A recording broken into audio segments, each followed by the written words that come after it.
Welcome to SM graphics. আমি সৌভিক। আজ Photoshop beginner সিরিজের ক্লাস নাম্বার 24। আজকের টপিক টাইপ টুল। আমাদের প্রিভিয়াস ক্লাসটাও ছিল টাইপ টুল নিয়ে, বাট প্রিভিয়াস ক্লাসে আমাদের টাইপ টুলের ক্যারেক্টার নিয়ে আমরা শিখেছিলাম। আজ আমরা দেখব প্যারাগ্রাফ। তবে চলুন স্টার্ট করা যাক।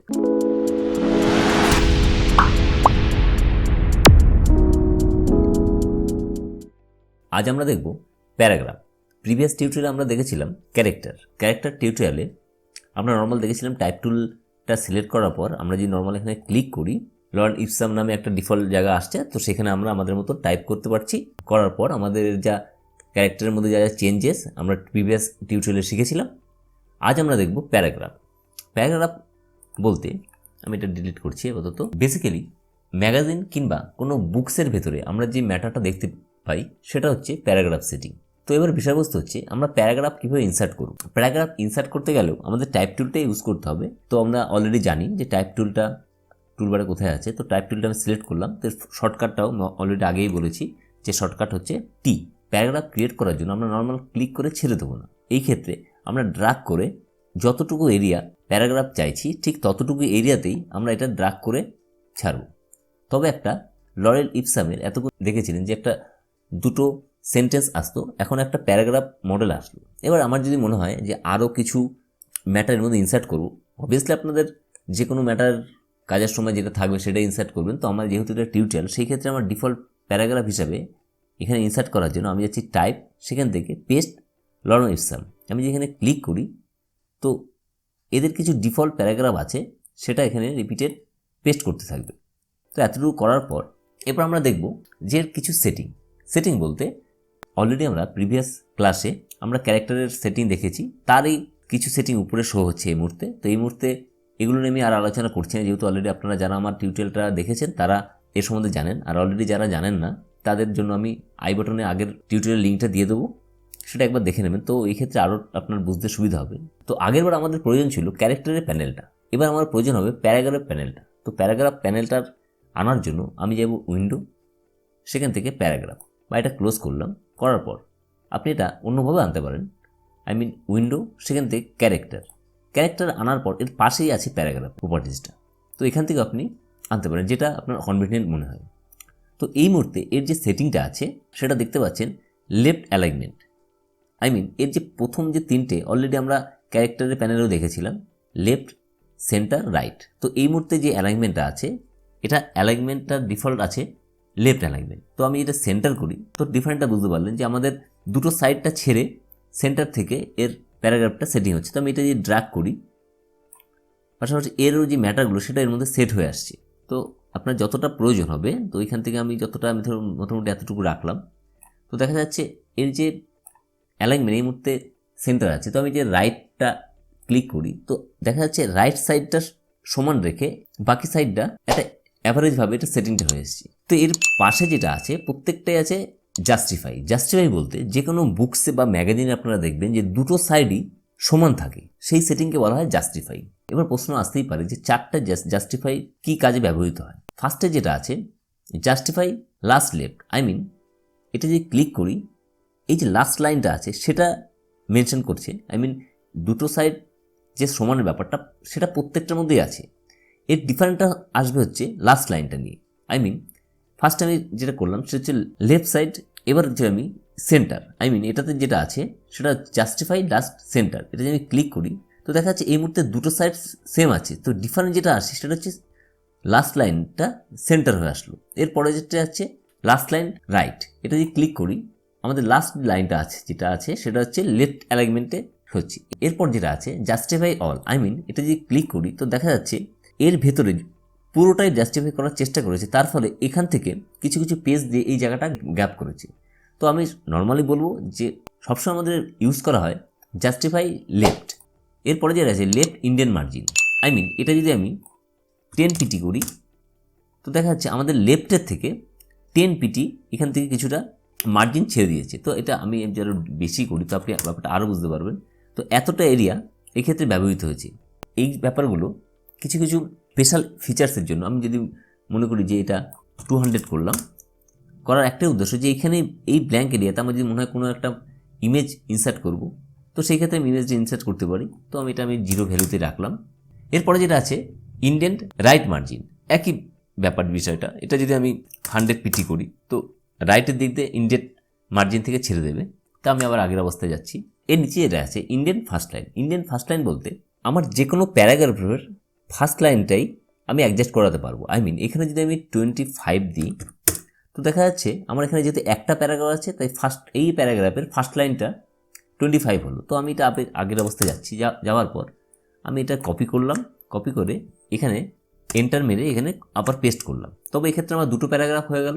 এবার আমি যদি কন্ট্রোল F সিলেক্ট করার পর এখানে 25 প্রেস করি তো দেখা যাচ্ছে আমার এই প্যারাগ্রাফের ফার্স্ট লাইনটাও 25 পিটি ছেড়ে দিয়েছে, এইটার মধ্যেও 25 ছেড়ে দিয়েছে। এর মানটা যদি আমি 50 করি তো দেখা যাচ্ছে এই মুহূর্তে এটা 25 হলো।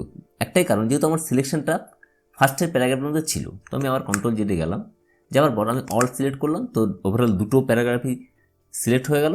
এবার আমি যদি এখানে 50 করি তো দেখা যাচ্ছে আমার দুটো প্যারাগ্রাফের ফার্স্ট লাইনে এই জিনিসটা ইন্ডেন্ট করে ছেড়ে দিল। এবার আমি আরেকবার একইভাবে আগের ভ্যালুতেই গেলাম।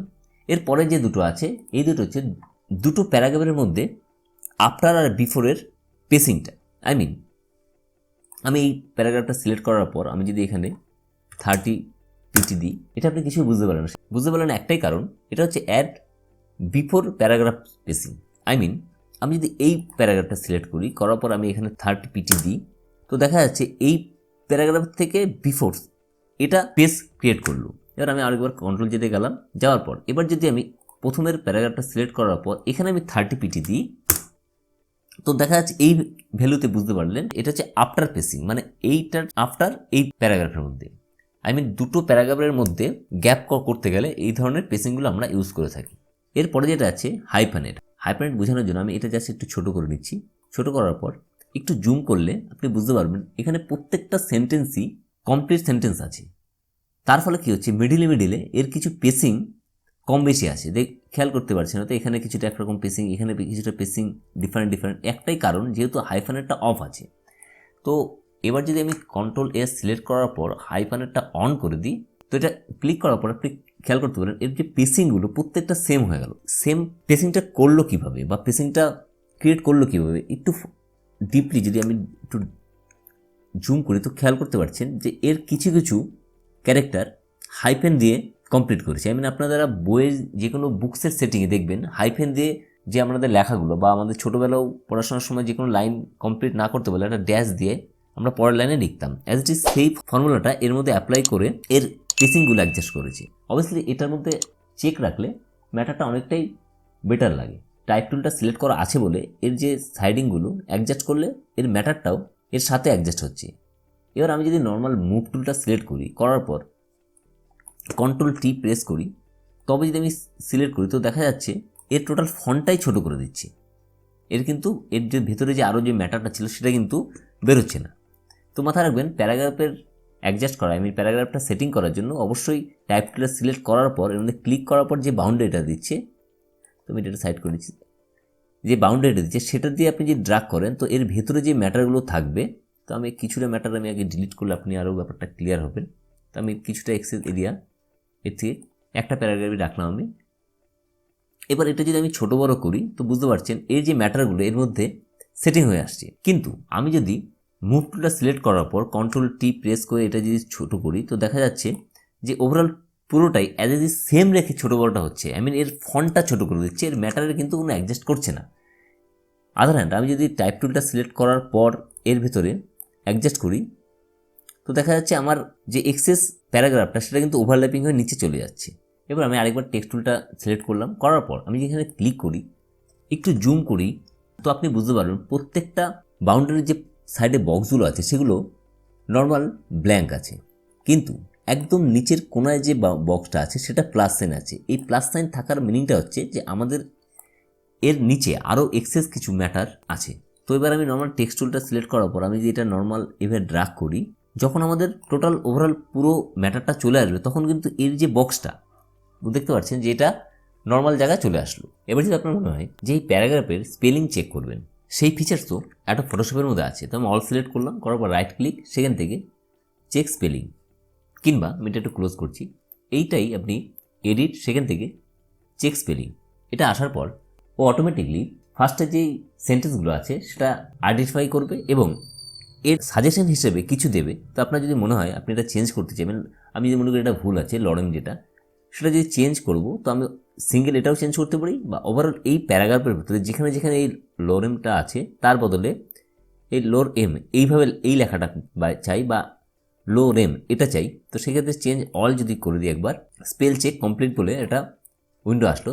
ওকে করার পর এটা আপাতত এটা বন্ধ হয়ে আসলো। তো এবার আমি আবার যদি যাই স্পেল চেকে, এবার আমার যদি মনে হয় এই জিপসামের কোনো সাজেশন কিন্তু এখানে দিচ্ছে না, এক্ষেত্রে এটা ইগনোর করলাম। করার পর এই অ্যামেটটা যদি আমি চেঞ্জ করতে চাই, এমেট করতে চাই, তো এটা সিলেক্ট করার পর চেঞ্জ অল যদি করে দিই, তো ওভারঅল টোটাল যতটুকু ছিল প্রত্যেকটাই এর মধ্যে চেঞ্জ হয়ে আসলো।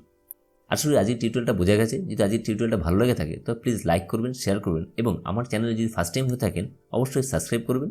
সুস্থ থাকুন, ভালো থাকুন।